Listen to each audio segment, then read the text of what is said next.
แล้วแม่นผู้นั้นผู้นี้รับผิดชอบอย่างเช่นมีผู้มาอยู่บ้านเมืองไอ้นายนี่ก็คือรับผิดชอบยังเฮาว่าทำผิดมีแต่ค่าแล้วแหละสิสอนยังก็แม่นอยู่น้องเอ๋ยพังอ้ายเว้าก่อนนี่มันเป็นแบบนี้การ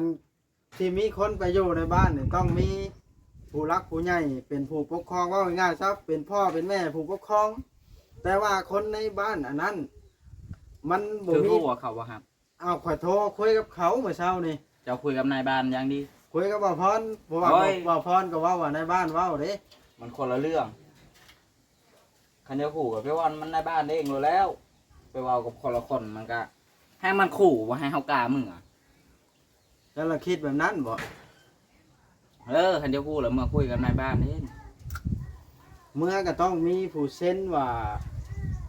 หับห้องกับเจ้าว่าให้เจ้าอยู่ในหมู่บ้านนั้นได้ แล้วเป็นไผสิเป็นผู้เซ็นบ่าได้ลุงกับลุงเจ้าน่ะลาวจะอยู่พี่ มันมีลุงอยู่ข้างหันนะคอยคำเอาไปซื้อดินลุงเถินแต่เขาไปให้อยู่ก็ยากไปช่างคอยก็จังว่าไว้กับผู้ใหญ่เธอนึงคอยขายแต่พุ่นเราคอยสิย้ายไปอยู่บ้านเมียไป ถ้าแล้วแฟนเจ้าน่ะสิขายแล้วย้ายไปอยู่บ้านเมียแบบนั้นก็อย่าลืมกดติดตามเพื่อเป็นกำลังใจให้ผมด้วยนะครับทุกคนขอบคุณมากๆครับพี่น้องโดยสบายดีเด้อสบายดี FT เบิดสุขุสุคนพี่น้องเอ้ยเปิดภาพขึ้นมือนี่ก็ทางเฮานี่มาหาน้องอาเบยแล้วก็ลุงน้องอาเบยโดยเฉพาะเพราะว่าทางเฮานี่ได้ติดต่อทางบ่าวพรคุยกันเป็นที่เรียบร้อยแล้วทางนั้นเนาะเรื่องกะสิว่าใหญ่เติบอยู่พี่น้องเอ้ยแก้ปัญหายากอยู่อันนี้ก็สิมาหาทางแก้ไขอยู่น้ำกันเรื่องนี้เรื่องบ้านน้องอาเบยเรื่องเฮือนนี่เนาะทางบ่าวพรเพิ่นก็ได้เว้ารายละเอียดกับบ่าวบอสแล้วเมื่อเช้านี้แล้วบ่าวพรภาคบอกบ่าวบอสนะให้มาถามเรื่องนี้กับน้องอาเบยกับลุงน้องอาเบยพี่น้องเอ้ยทางเฮาได้คุยกันว่าจังซั่นเนาะแล้วมื้อนี้เฮาก็สิมาถามและหาผู้ที่รับรองอันนั้นล่ะพี่น้องเอ้ยผู้ที่รับรองเรื่องนั่นล่ะให้ได้รายละเอียดพี่น้องเอ้ยถ้าบ่ได้รายละเอียดก็ถือว่าจบน้องอาเบยก็คือกลับไปอยู่บ้านหลังนั้นบ่ได้อีกพี่น้องเอ้ยเนาะตอนนี้น้องอาเบยเพิ่นก็นั่งรออยู่นั้นเฮาก็สิได้ขึ้นเบิ่งน้ำกันถามน้องอาเบยน้ำกันพี่น้องเอ้ยแต่ว่าทางน้องอาเบยมานี่น่ะบ่อยู่บ่แม่นทางลุงน้องอาเบยนะบ่อยู่แต่ว่าน้องอาเบยน่ะอยู่พี่น้องเอ้ยจักสิเฮ็ดจังไดบาดนี่หารือกันกับป้าวอนกันแล้วป้าวอนสิตัดสินใจบ่ได้คือลุงน้องอาเบยไปพี่น้องขึ้นไปล้มน้ำกันเลยกับน้องอาเบยนี่เด้ตัวน้องอาเบยยังใช้สุดวานนี่อยู่บ่นี่หัวยองแท้สบายดีเฮ็ดหยังบาดนี่ ปันกินข้าวยังบ่ได้กินข้าวเลยครับ กินข้าวดีดอกนี่บ่จ้ำแจ่วหัวโลน กินจ้ำแจ่วหัวโลนอ๋อแต่เมียอยู่พุ่นเนาะเมียนะพอลุงน่ะบ่อยู่มื้อนี้เนาะเพิ่นไปไสมื้อนี้บ่ประวันพอลุงเพิ่นไปช่องข้าวชาวใบบ่อ๋อ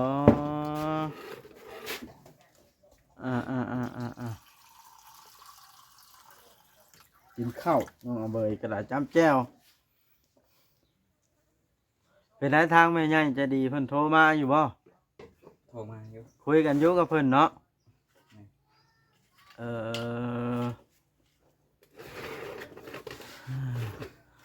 ค่อยสิขอเว้าน้ำเจ้าแบบนี้แบบนี้เนี่ยเพราะว่าข่อยได้ติดต่อทางภายนั้นแล้วเรื่องนะมันเป็นแบบนี้น้องอเบยเจ้ากับบ้านหลังนั้นนะบ้านเกิดเจ้ากับโบแมนแม่นบ่ แม่นนะ บ้านเจ้าไปอยู่ซื่อๆแม่น ไป บ่ อยู่ซื่อๆแต่เขาก็แบบว่าคอยออกไปอยู่น้ำลุงขนาดว่าแล้ว อ๋อ และตอนนี้นะทางนั้นทางบ้านเจ้าอยู่นะเพิ่นน่ะบ่ฮ้องรับเอาแล้วบ้านเมืองเพิ่นน่ะบ่ฮ้องรับให้เจ้าอยู่ในเขตนั้นแม่นอยู่เป็นเฮือนเป็นดินเจ้าแต่ว่าเพิ่นบ่ฮ้องรับเอาเจ้ามันบ่มี บ่ห้อง ผู้ หับก็อยู่คนเดียวอ่ะ ก็แม่นอยู่มันต้องมีผู้ปกครองได้เช่นว่าเจ้าเช่นทำผิดหยังแล้วแม่นผู้นั้นผู้นี้รับผิดชอบอย่างเช่นมีผู้มาอยู่บ้านเมืองไอ้นายนี่ก็คื รับ อ ผิดชอบยังเฮาว่าทำผิดมีแต่ค่าแล้วแหละสิสอนยัง ก็แม่นอยู่น้องเอ๋ยพังง่ายเว้าก่อนนี่มันเป็นแบบนี้ การที่มีคนไปอยู่ในบ้านนี่ต้องมีผู้รักผู้ใหญ่เป็นผู้ปกครองว่าง่ายๆครับเป็นพ่อเป็นแม่ผู้ปกครอง แต่ว่าคนในบ้านอันนั้น มันบ่ คือ มี ฮู้ว่าเขาบ่ฮับ เอาขอโทรคุยกับเขาเมื่อเช้านี่ เจ้าคุยกับนายบ้านอย่างดี คุยกับบ่าวพรเพราะว่า โอ้ย บ่าวพรก็เว่าว่าในบ้านเว้าเด้ มันคนละเรื่องคันเดียวขู่กับพี่วันมันในบ้านเองรู้แล้ว ไปเว้ากับคนละคนมันก็ให้มันขู่ว่าให้เฮากล้ามึงอ่ะ แล้วเราคิดแบบนั้นบ่ คันเดียวกูแล้วมาคุยกับนายบ้านเอง เมื่อก็ต้องมีผู้เซ็นว่าหับห้องเอาเจ้าว่าให้เจ้าอยู่ในหมู่บ้านนั้นได้ แล้วเป็นไผสิเป็นผู้เซ็นว่าได้ลุงกับลุงเจ้าน่ะลาวจะอยู่พี่ มันมีลุงอยู่ข้างหันนะคอยคำเอาไปซื้อดินลุงเพื่อนแล้วเขาไปให้อยู่ก็ยากไปช่างคอยก็จังว่าไอ้กับผู้ใหญ่เธอนึงคอยขายแต่พุ่นเราคอยสิย้ายไปอยู่บ้านเมียไป ถ้าแล้วแผนเจ้าน่ะสิขายแล้วย้ายไปอยู่บ้านเมียแบบนั้นก็ได้คันว่าอัน คันเขาไปให้อยู่อ่ะ แม่นเพราะว่าคนบริเวณใกล้คนบ้านเจ้าว่าง่ายถ้าเดี๋ยวนี้นะเขานะว่าเจ้าน่ะเป็นคนบดีเราบ่อยากให้อยู่น้ำในหมู่บ้านนั้นได้เดี๋ยวนี้สาเหตุนะ จักแล้ว ค่อยละบ่พอเราบอกค่อยมาว่าให้ไปถามเล่าเรื่องนั้นเนี่ยเด้อคันว่าสิอยู่ก็อยู่ได้ แต่ว่าต้องมีผู้ปกครองมาเซ็นรับว่าเฮ็ดหยังขึ้นมาต้องผู้นั้นรับผิดชอบ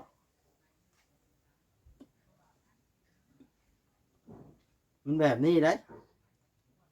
ลุง ก็ต้องทำในบ้านก่อนจังหูอันนี้แบบเว่าปากใส่ปาก ก็ต้อง บ่บ่ บัด ฮู้ บัดเมื่อคุยกันนั่นแหล้วมันก็ต้องมีผู้ใหญ่พายเจ้านะอยู่บ้านนั่นได้โมเมนต์ได้อันลุงเจ้าสิเมื่อเซ็นว่าไปให้อยู่พุ่นอยู่พุ่นนะแม้ว่าเจ้าสมมติเจ้ายุกง่ายมาอยู่พี่นะสมมติว่า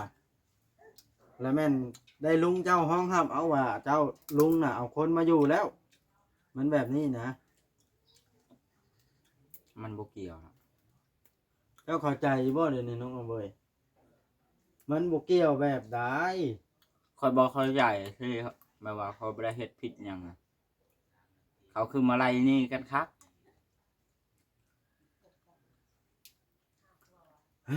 เรื่องเฮ็ดพิษหรือบ่เฮ็ดพิษนี่มันขึ้นอยู่กับอันทางในบ้านเพิ่นว่าง่ายๆซะเพิ่นพอใจให้ไผอยู่เพิ่นจังได้อยู่บ้านเมืองนี่แบบว่าเพิ่นบ่พอใจไผเพิ่นไล่ไผออกก็ได้ว่าแบบนี้ก็ได้ แม่นละฉันเป็นเห็นหยังในบ้านนะอย่าครามนะ มันอาจสิมีแล้วแนวผิดเนาะแม่นบ่ปะ ผิด ว บ่ อน ผิดก็ต้องพังเฮ็ดพังพ้นก่อนจะสิไล่นี่กะ เจ้าต้องเมื่อเว้าแล้วเล่าให้เพิ่นพังว่าเฮาผิดเรื่องใดจังบ่ให้เฮาอยู่เพิ่นอาจสิยกขึ้นมาดอกบานนะความผิดนะแต่ว่าเฮาสิเมื่ออยู่คิดว่าดินเฮาเฮือนเฮาสิเมื่ออยู่ดื้อๆนี่อยู่บ่ได้ เพราะว่า เป็นห เฮา ยังสิอยู่บ่ได้ เฮาบ่มีผู้ปกครองเด้ เฮานี่อยู่ได้ อยู่ได้เฮานั่นแต่ว่าเพิ่นน่ะบ่ให้อยู่เข้าใจบ่ บ่ให้อยู่ก็คันว่านั่นก็ทำว่าเป็นดินเพิ่นก็แค่แน่ดินก็ดินเฮาซื้อเฮาสิทธิ์ของเฮา ก็แม่นอยู่แบบอัน ถึงเฮาลมหายตายเสียไผเสียไปเอาทีมก็เอาไผจะไปบ่เอาแล้วก็แล้ว แม่นอยู่ คะแนนอย่าใช้ที่เวียกใช้งานคนหนึง ความคิดเจ้าน่ะมันง่ายอันนี้กับปาวอนนี่มาอยู่นี่เราก็ได้อยู่นํบ้านนํเมืองคือกันเด้นี่บ้านเมืองเส้นน้องฮับว่าเราน่ะอยู่นี่จังอยู่ได้ปาวอนก็ได้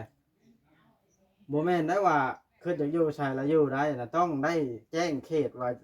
คอยอยู่วางนั้นอยู่กุ๊กเฮือนอยู่บ่อนนั้นอันนี้แม่นอยู่เจ้าแจ้งเขตว่าเฮือนเจ้าอยู่ในนั้นดินเจ้าอยู่ในนั้นแต่ว่าเขาพัดบ่เอาเจ้าหาความหมายเดี๋ยวนี้ บ่เอาแล้วสิให้ไผจังได๋เอาเฮือนข่อยเด้ ดินค่อยเด้ อันนั้นแหละจัง เรา ว่า ค่อยผิดหยังเอา จังว่าเมื่อถามเพิ่นน่ะเจ้าผิดหยังบาดน่ะจังบ่ให้ข่อยอยู่เพิ่นก็สิยกเล่าให้พังดอกบาดน่ะเพิ่นสิเล่าเองคันว่าเพิ่นให้อยู่ก็แฮงดีแล้ววะอันนี้ก็ข่อยยังบ่ฮู้ว่าในบ้านเพิ่นสิให้อยู่หรือบ่ให้อยู่แต่ว่าทางบ่าวพรน่ะเพิ่นบอกให้ข่อยมาถามมาเว้าแนวนี้ข่อยล้มกันกับเพิ่นแล้ว ถามเห็นยังบ่ถามก็ได้มันบ่ในบ้านเองถาม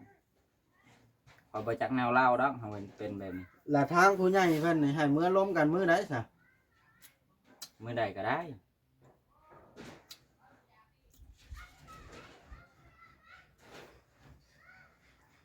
คันสิปล่อยให้ยืดยาว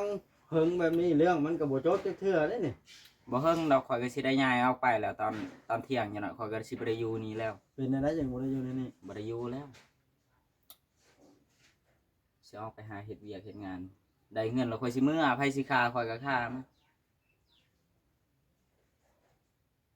เจ้าสิบ่อยู่นำลุงนี่ บ่อยู่แล้ว มันยากกว่ามัน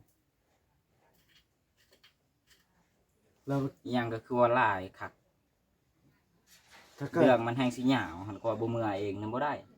คันเจ้าเมื่อผู้เดียวก็บ่ได้คือเก่าแล้วคันเจ้าบ่มีญาติผู้ใหญ่ญาติพี่น้องเจ้านะ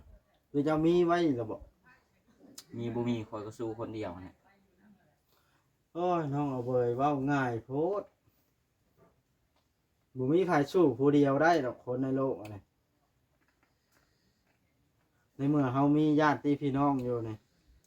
จักคันสมมุติว่าทิ่มเจ้าเบิดแล้วภัยก็ทิ่มเรือแต่เจ้าโตวผู้เดียวนะแล้วได้แบบนั้น บ่จำเป็นต้องอยู่ก็ได้ บ่จำเป็นต้องอยู่นี่หรืออยู่พ้น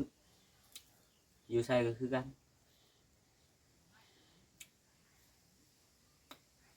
ถ้ามันยากหลายก็บ่จำเป็นต้องอยู่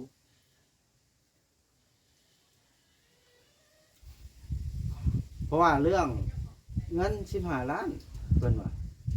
มีคนบ้านเจ้าโทรมาเมื่อวานนี้นะโทรมาว่าอาจสิมีคนใกล้นั่นล่ะเอาไปแล้วใช้ร้ายน้องอาเบยเพิ่นว่านะ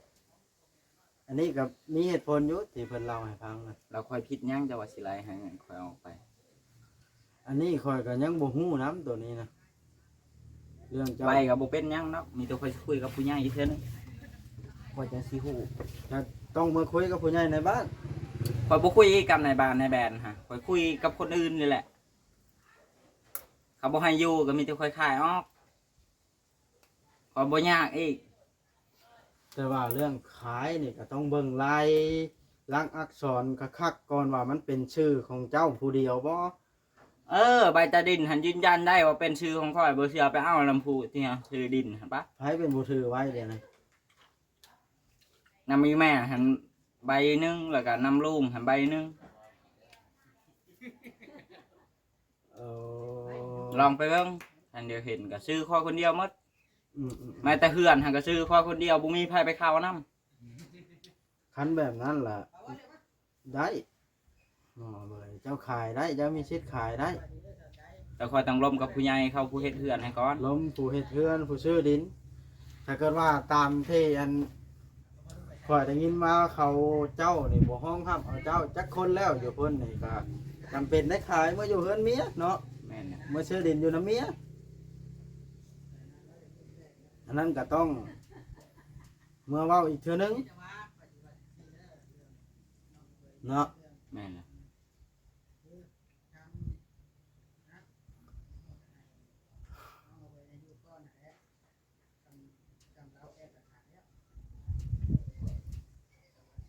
เจ้าปัญหายังบ่แล้วแบบนี้เนาะเบยเจ้าสิหนีออกไปทำงานก็คือเก่าหั่นล่ะ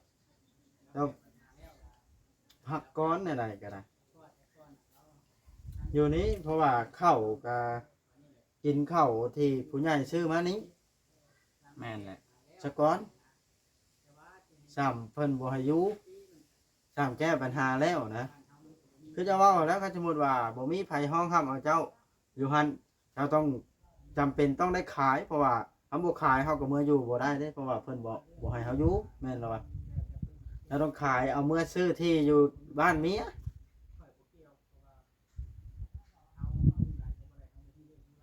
นะน้องเอาเบย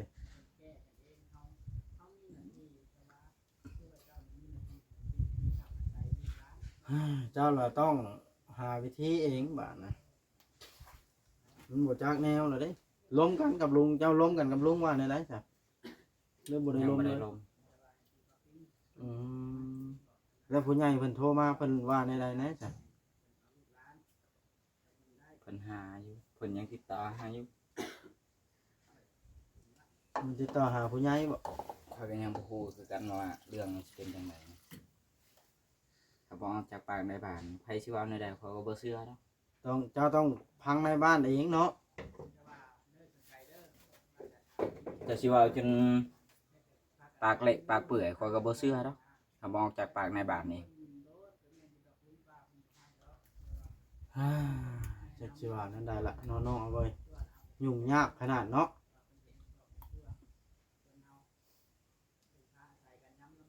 ข่อยก็นักใจน้ำอยู่ในเรื่องนี้นะ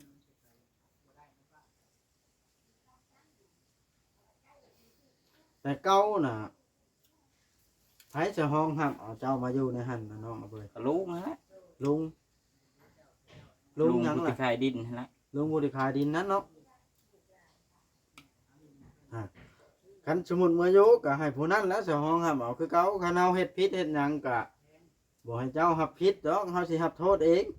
เจ้าเว้ากับข้างแบบนั้น เรื่องรับโทษหั่นเจ้าเฮ็ดผิดเจ้าสิไปให้ข้อยรับโทษข้อยก็เป็นไปบ่ได้แล้วนอกจากเจ้าเฮ็ดเจ้าต้องรับเองฮะ แบบเส้นชาวใบบ่าวเทิดนี่ก็ผู้ห้องครับ เอาเข้ามาดินดอนอยู่ดินนี่ก็แม่นอัน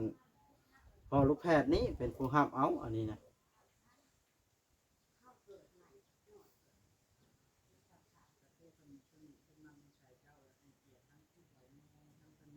จักสิว่าในใดเนี่ยข่อยก็ได้เพราะว่าบ่พรเพิ่นโทรมาเล่าให้ข่อยฟังเจ้าบ่สิพาน้องอาเบยมาลาวเอานะแล้วข่อยตอบแล้วว่าข่อยก็บ่ฮู้นำแล้วอันนี้ก็ได้ข่อยเอามันขึ้นเบิ่งกับสถานการณ์ก่อนคันสมมุติว่า มีผู้ให้ค่ารถค่าล่างค่าน้ำมันให้พาเมื่อซื่อๆนะครับเราอาจสิพาไปได้แต่ว่าให้เฮาเมื่อเป็นพ่ายเจ้าหรือว่าพร้อมเจ้าทุกอย่างนะเฮาเฮ็ดบ่ได้แต่ว่าเฮาพาเจ้าเมื่อเว้าน่ะได้แล้วพังเหตุผลเฮาล่ะสิอยู่กลางพายได้ถึกเอาพายได้ผิดก็ทิมพายถึกแล้วแม่นเอาพายผิดแล้วให้จับรถบ่ว่าสิเป็นไผนะเรื่องนะเฮาน่ะบ่ได้เกี่ยวข้องอยู่แล้วบ่ได้เกี่ยวน้ำอยู่แล้วนะน้องเอาไปแล้วทุกสิ่งทุกอย่างน่ะสมมุติเจ้าผิดก็แม่นเจ้าถึกจับสมมุติเจ้าถึกก็แม่นเจ้าเป็นผู้เว้าเพราะว่าคอยผู้ฮู้เรื่องนํเด้ก็คือคอยเข้ามานี่แล้ว เพราะว่าพรผางให้มาถามเดี๋ยวนี้ไผละสิห้องห้ำเอาเจ้าสมมุติเมื่ออยู่เพิ่นให้เจ้าบอกเพิ่นมันแบบนี้นะเจ้ามั่น เดี๋ยว ใจ ก็ บ่ ฮู้ดอกเดี๋ยวก็ฮู้ดอก ต้องมาเว้าเนาะ ต้องมาเว้าเอาเว้าเป็นนี่บ่สุดครับแต่นี่ข้อยก็เอาคลิปไปหลายแล้วเขาหันเอาแต่คลิปเดียวหันสิมีใหญ่มีสิทธิ์ก็เอาเดี๋ยวก็ฮู้ไปแล้วจังคุย คุยบัดนี้แล้วนี่ล่ะบัดแล้วจังคุยอยู่พุอยู่พุ่นรถให้มันจบรถ ให้มันจบๆเลย ไผผิดไผถูกก็ให้ฮู้ในหั่น กูนะหั่น สิได้อยู่ คุย หรือ แบบนี้มันลงหน้าลงหลังมาเป็นหยังดอกมื้ออื่นเจ้าไปสัมภาษณ์ข่อยไปสิเว้าไปทางอื่นอีกมื้ออื่นข่อยไปสิเว้าไปทางอื่นอีกมันบ่ต้องความเก่าหั่นน่ะ บ่แม่นบ่ตรงแล้วคันเจ้าว่าความจริงมันต้องตรงความจริงอยู่หั่นแน่นอนเว้ยตัวใดความจริงแล้วแม่นคือความจริงอยู่หั่นเจะเว้าตามความจริงเจ้ายึดคำเก่าน่ะนั่นคือความจริงได้อยู่หรือบ่ได้อยู่ก็แม่นให้ฮู้ในบัดมือเมื่อ มือเมื่อข่อยไปจากเว้านึงออกสิคลิปนี่เว้าก็บ่แล้ว และผู้สิห้องฮับเอาหรือผู้สิบ่ห้องฮับก็สิฮู้ในมือนั้น กูน่ะมื้อหั่น เจ้าน่ะมั่นใจ100%เนาะว่าคำบ่อยู่แล้วแม่นสิขาย ขาย ซำนั้น แต่คอยต้องลมกับผู้ใหญ่เพิ่นผู้ที่ซื้อดินกับเฮ็ดเรือน อ้าวเพิ่นก็บ่ทิ่มดอกข่อยว่าที่ดินเพิ่นต้องให้เจ้าขายอยู่แล้วขายเอาไปซื้อบนอื่น แม่น เนาะนี่อันนี้ที่ข่อยเข้ามาถ่ายคลิปนี่ข่อยก็บ่แม่นว่าข่อยรับผิดชอบเรื่องไหนน้องเบยเพราะว่าเรื่องมันเจ้าเป็นผู้รับอยู่แล้วเด้เจ้าพอสิเข้าใจอยู่ว่าตัวนี้นะ เข้าใจ อ่าเพราะว่าเพิ่นผากมาให้ถามเอ้าฉะนั้นแล้วสาข่อยอันเขามาบอกเจ้ามานี่ก็ได้ เนาะ เพราะว่าอยากให้เจ้านะลองโทรเมื่อคุยกับญาติผู้ใหญ่เท่านั้นเบิ่งว่าสิห้องห้ามของเฮาอยู่บ่นะคันว่าแนวใดก็เพิ่นบ่ห้องห้ามเอาแล้วโยจำเป็นก็ต้องอันเอาใบตะดินมาก็ประกาศขายเท่านั้นแหล้วคุยกับผู้ที่ซื้อให้แล้วก็ผู้ที่เฮ็ดเรือนให้ แม่น ตามข่อยคิดว่านะ